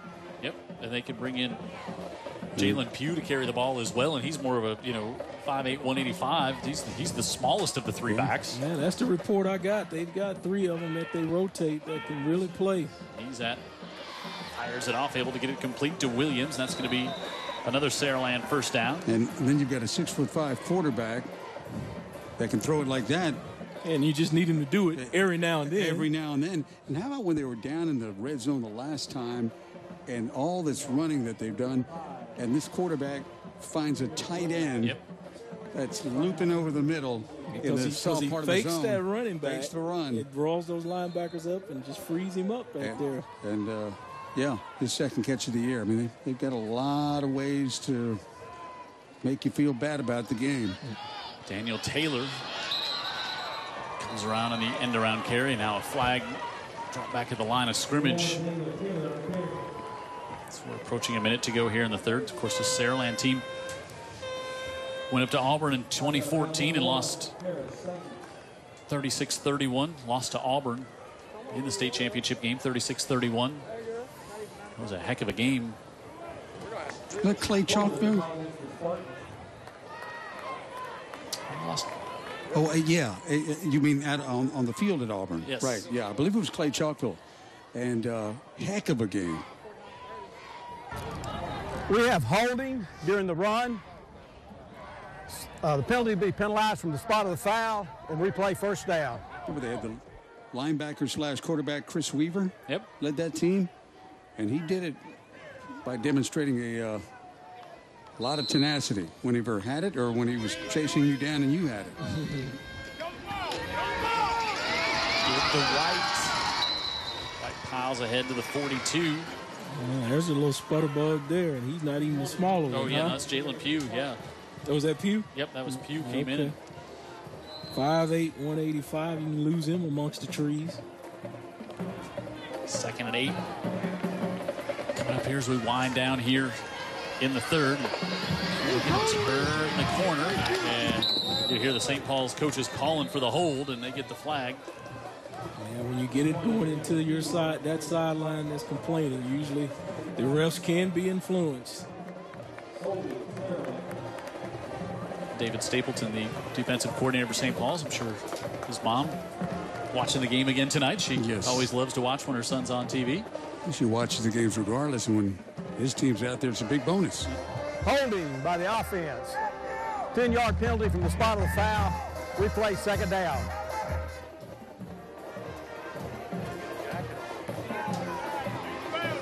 St. Paul's D playing better here in the second half. You got to give them that.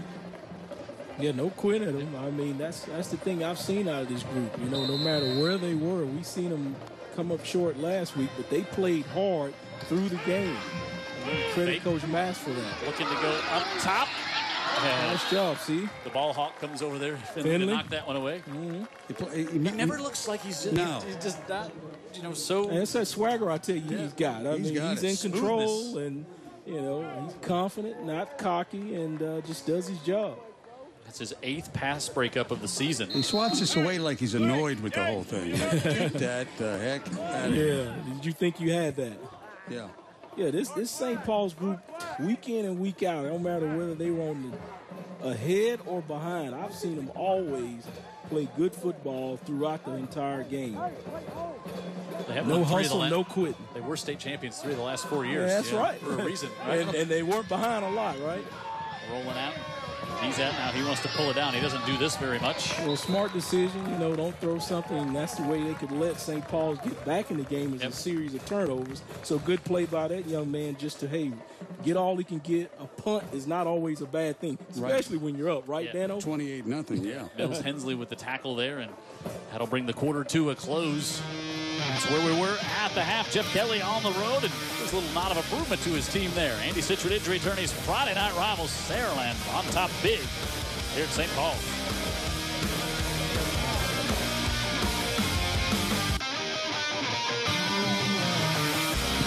We're ready to start quarter number 4 here at St. Paul's. They're going to get the ball to start the 4th. Jim Cox, Dan Brennan, Vic Lockett, Tara Reeves in the sideline. David Sharp, our statistician. Jared Kihos leading our entire UTV 44 crew here on a Friday night, week 8 of the high school football season. After tonight,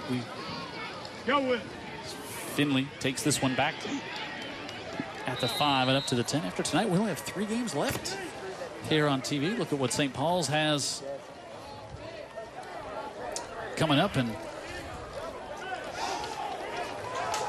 on the road next week at BC Rain. Then they've got Daphne, and then they close things out with Robertsdale, and they'll need some,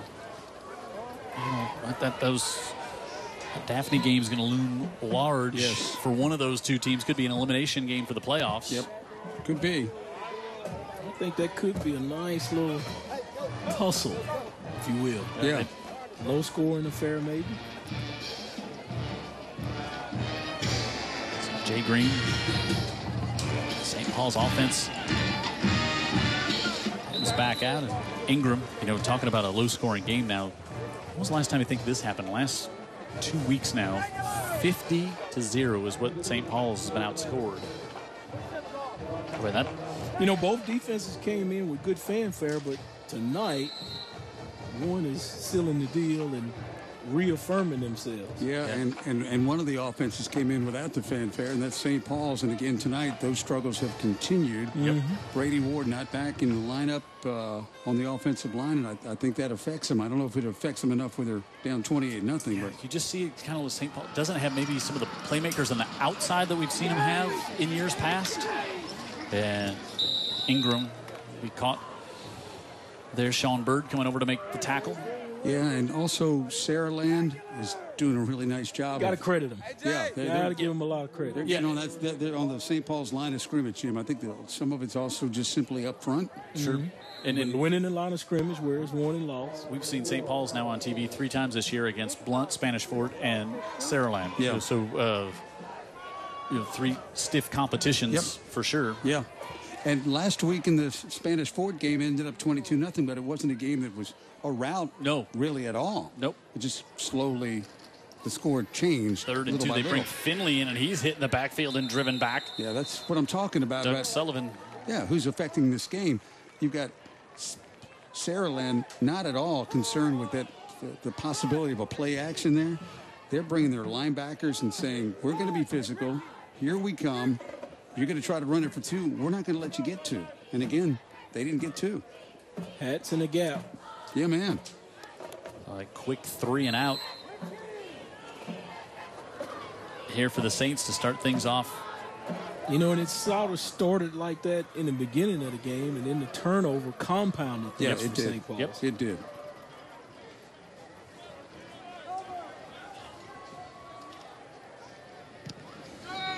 So with a good kick, Williams back to the 45, and he fair catches that one there. And Saraland's just, the field's been tilted all night. Scholastic, Doug Sullivan just made the great play. He was the guest on our pregame show, and our Scholastic athlete, 4.14 GPA, the Geometry Award. He's graduating with advanced honors and endorsements while taking dual enrollment classes. So congratulations to that young man. He was telling Jeff Kelly about a little of my history in hockey and my background of broadcasting hockey. And Jeff Kelly said, we got some guys on this team. If they grew up where there was a lot of ice, they'd be playing hockey. Yeah, and he was talking about Doug Sullivan. He'd be one of those guys. He was definitely talking about Doug Sullivan. St. Paul Saints Scholastic athlete. We'll come back and talk about Yates in a moment. Pitch on the end around there, Daniel Taylor. Then his flag is dropped. Harris Sankey is still playing good football. Yates Grand Senior, 3.9 GPA football. See, he's a Scholastic athlete, and I got confused when it had junior and senior right next to one another. It's the difference between me and Yates. He's probably both. But going to leave this year. Cox isn't even a Scholastic announcer. He could do everything he wanted. Honor roll student, he's football coach, and he's going to study Dan Brennan's old major, medicine, at either Auburn, Alabama, or Ole Miss. So good luck to Yates on that one. Good player. Oh, just a big kid, 6'2", 180, and rangy. Wants to play in the SEC or the ACC, somewhere like that. And David Stapleton, an offensive coordinator, Steve Mass, the head coach, said there's a lot of schools that are going to miss on that young man, and they're going to look up 3 years from now and see him playing on Saturday and say, how did we miss him? Yep. Somebody's going to get called out in a staff meeting. He's not going to be 185 3 years from now. No. Ball's on the ground, and Saraland able to cover it back up as Jalen Pugh in there, and there's Yates Grant on the scene. And just he's like having another coach on the team is what both coaches say. You see coaches youth football, but Steve Mass said everything runs through him on the back end. He gets everybody aligned, he gets set up. He said usually it's a linebacker that does that. He said nope, it's that guy right there. When you see him breaking for the ball too, he's not being misdirected. He's getting to the play. I was watching a lot from his often single safety position where you can see him easily. Good instincts. This is White up to the 35-yard line. So we talked a little bit about hockey. You want to give us an update on some scores while we got a break here? We're about 10 days into the season, Vic. They're not preseason yet. You said the season started. Yeah, and really there is, I promise, besides you asking that question, there is nobody else that wants to hear me rattle on about that right now. I promise. Scott Cooper, who's watching cool weather. Scott Cooper is watching a Point Clear. His Washington Capitals won the Cup last year. He'd like to hear me talk about that. But now we've some cool weather and a little hockey. We'll throw it in there. What's done is done. Why don't you ask me about the Chicago Bears, Big Locker? 3-1 first place Chicago Bears. Is Rayshawn McAlpine up now in midfield, and he's all the way across the 40, 35 to the 34-yard line. Leave it up to McAlpine to get us talking about the real sport of contact, and that's football. Talking about contact, he is dishing it out, Dan. Yeah, he dishes it out, and he keeps his balance, and look at that play right there. Now he's over 100 yards for the night. Yeah, but by the end of that play, you've got Green and you've just got debris strewn all over the field. And they're just thinking, did he really get all the way down to us? Yeah, he is a good football player. And I understand he's getting some, I don't want to put it out there, but I hear he's getting some big phone calls here. Good for him. Here recently. It's having a great season.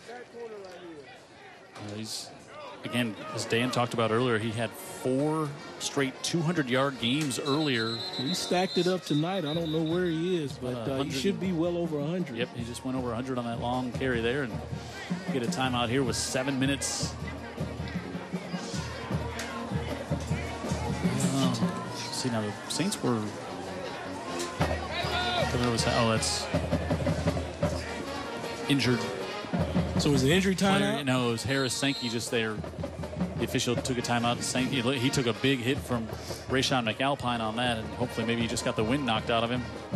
Yeah, we want to make sure he's okay. Good job by the refs to send him out there. Get him checked on. Prayerfully he's okay.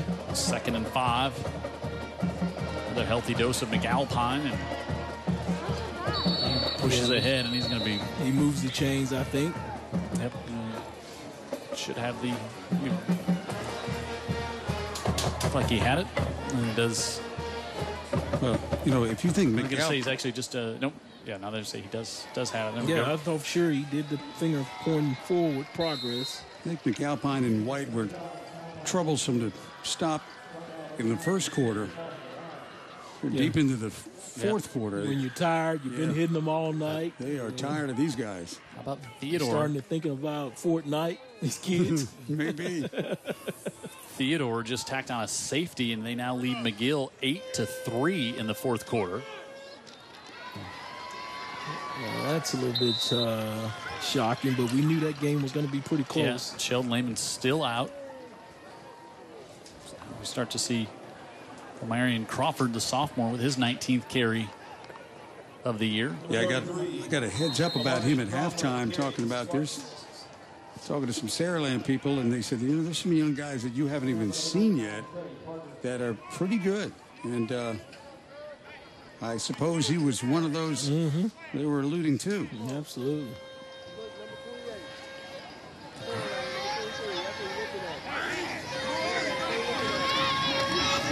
Back off to Crawford, and there's a move. Crawford inside the 10, and first and goal, Saraland coming up here as we wind down toward 5 minutes to go. And Coach Kelly's emptying out that bench now, going deep into his running backs. And Crawford listed here 4th for me. Yeah. And then he's taking advantage of his opportunity. He wants to get his name called by Jim Cox and score. It's a cookie jar without any crumbs. you go to the bottom, it's one healthy-looking cookie after Still another. One big one in there. Man, oh, man. Yeah, and he's taking them out and dunking them in the milk. Good players.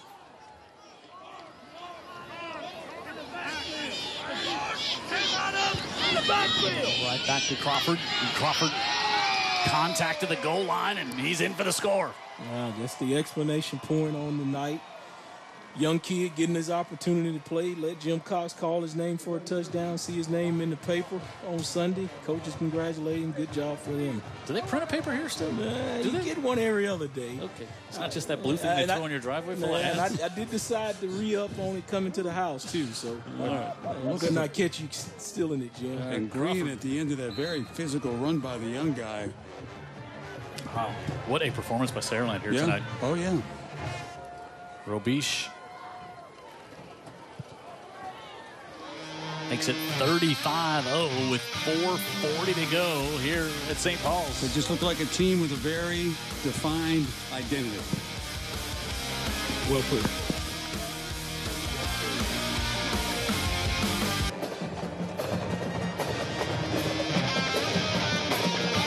Miss one.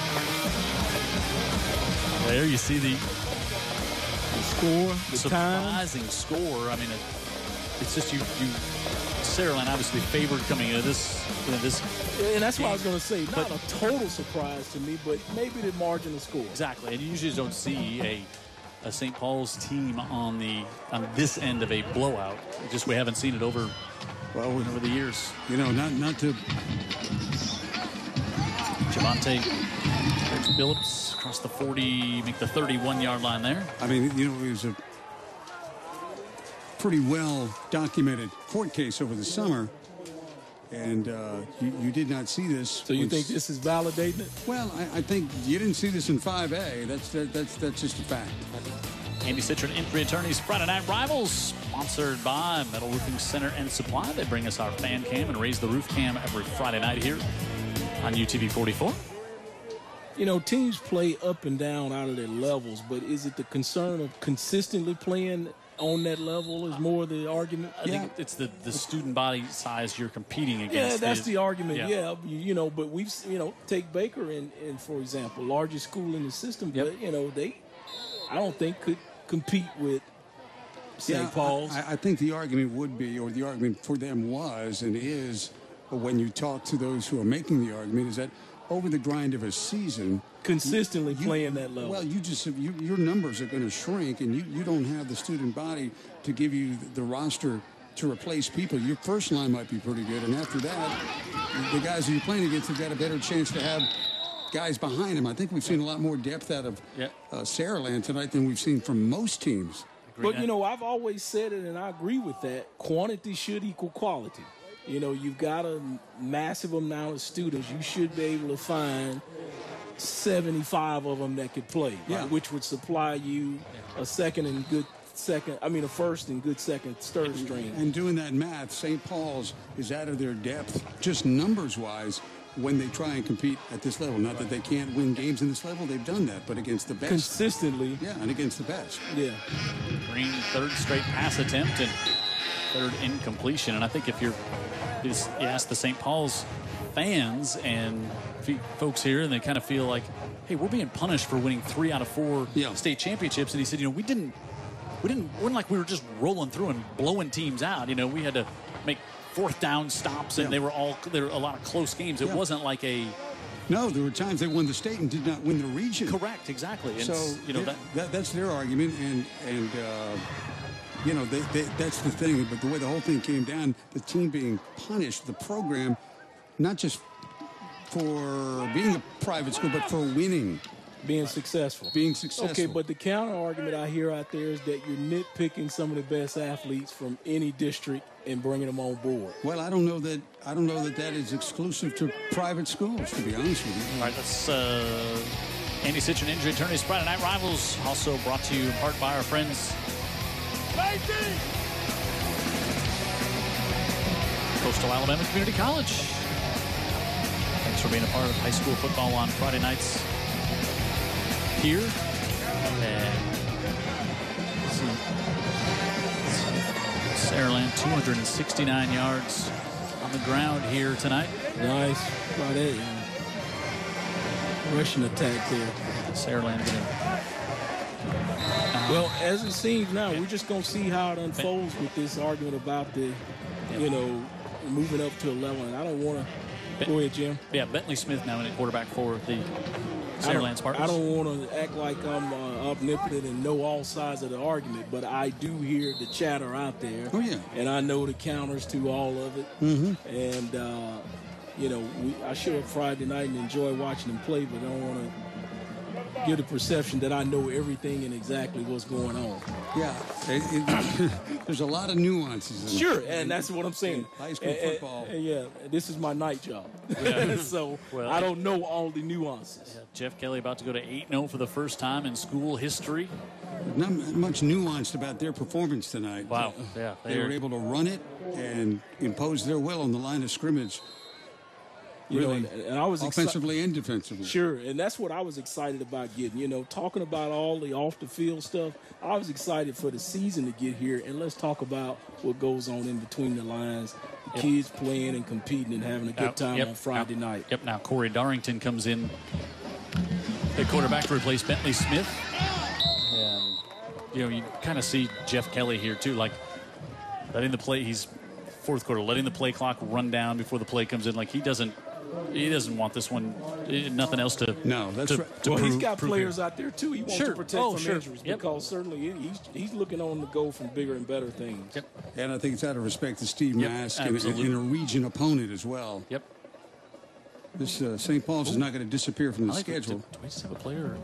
Yeah, a flag for something. I hope that's not an ejection here. No. Formation, not enough on the line of scrimmage, be a 5-yard penalty from the previous spot. You can see that happening with all the... Yeah, that is not an objection. That is not, you don't get ejected for that. I just thought I saw him give the thumb signal when he was walking up there, and I thought, ooh, I hope that wasn't something after the play.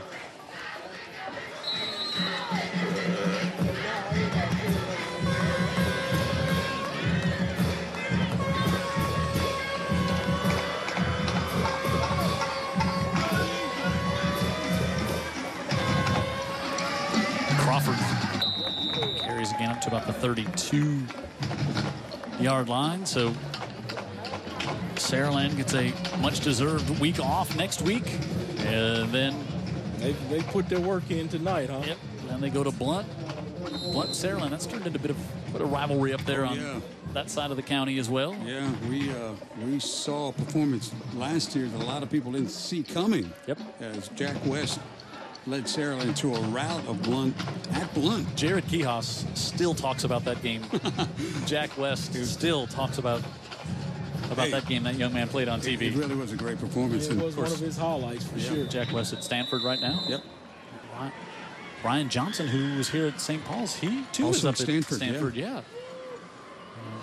Timeout with 1:35 to go. Jeff Kelly had a great picture on his Facebook page earlier in the year, and it was after the Stanford Southern Cal game. Did you happen to catch that? Velus Jones and Velus Jones, a wide receiver for the Trojans of Southern Cal, and Jack West, of course, now at Stanford, and they met after the game for a little photo op on the field, and it was pretty cool to see. But boy, you talk about a program sending players to big time places. Players, plural. It was so great.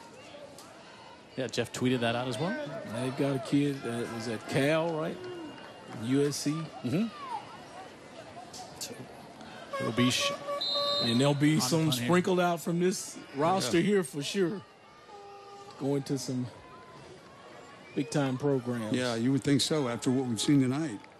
I don't think there's any doubt about it. As long as they make sure they take care of what they've got to in the classroom, they have done it on the field. Well, we've seen evidence over and over again about these kids performing very well in the classroom, too.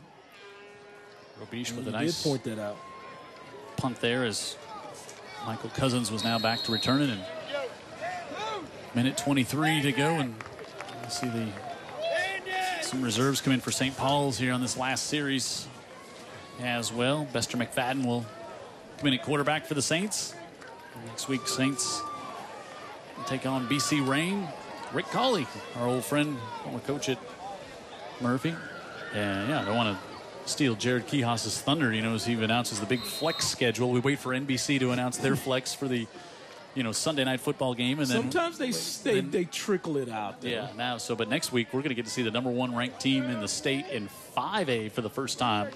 Great defense there, huh? Here on UTV 44, as we'll be at Pritchard Stadium for Viger versus Citronelle.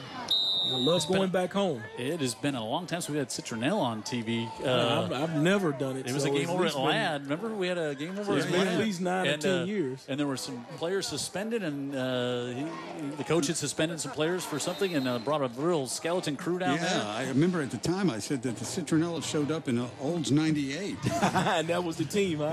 And they were a fiery bunch, as I recall. Oh, man. But I'll tell you what, this Citronelle team, having as good a year as they've had. Got off to the great start, yeah. Yeah.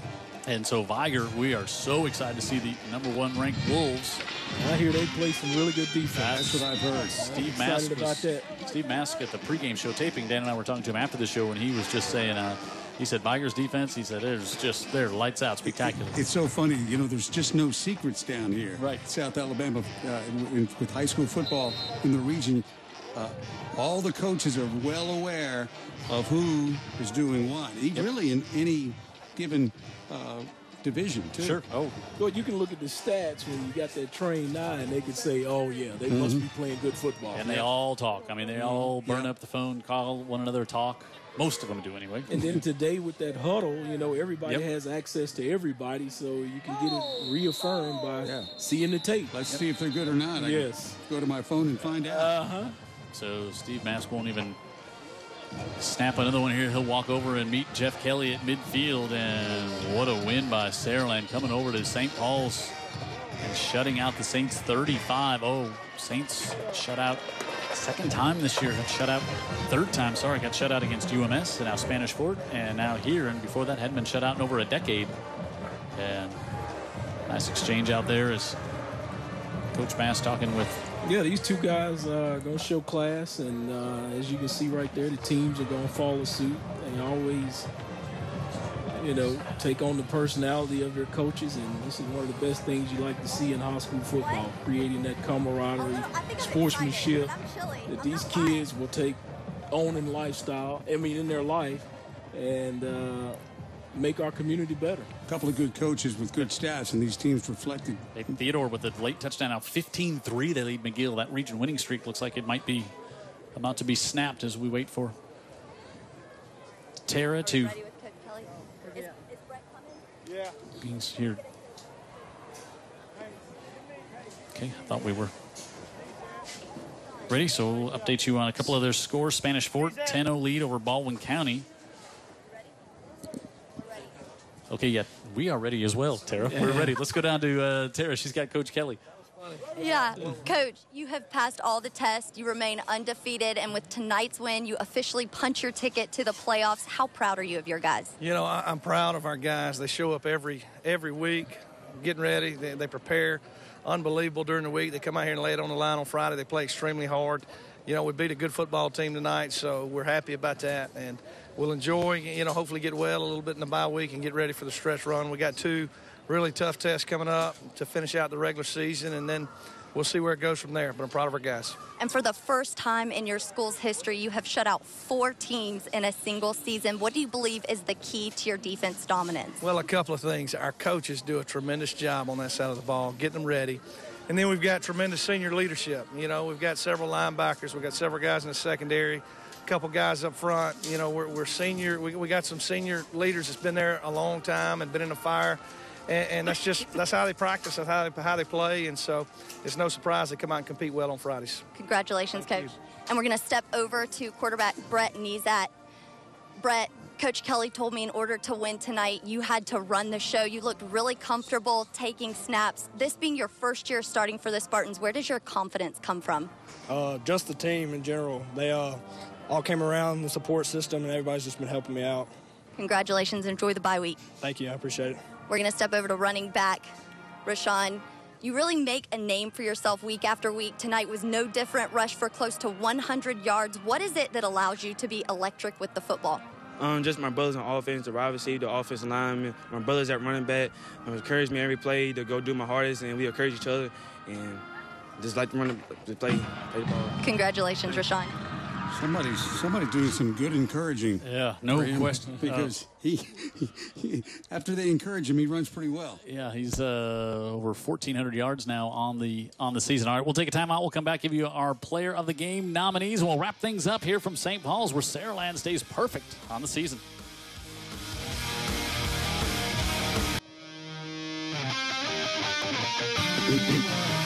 There you see the final score. Saraland comes down to St. Paul's and knocks off the Saints 35-0. Saraland ranked number 3 in the state coming into tonight's game, and you can see why that number 1 scoring defense in all of Alabama in 6A, and they're not going to fall down the rankings there when you throw another shutout up on the board. As Tara just said, they're 4th of the season. Just so impressed with Saraland here tonight. I wouldn't say their offense is awful either. No.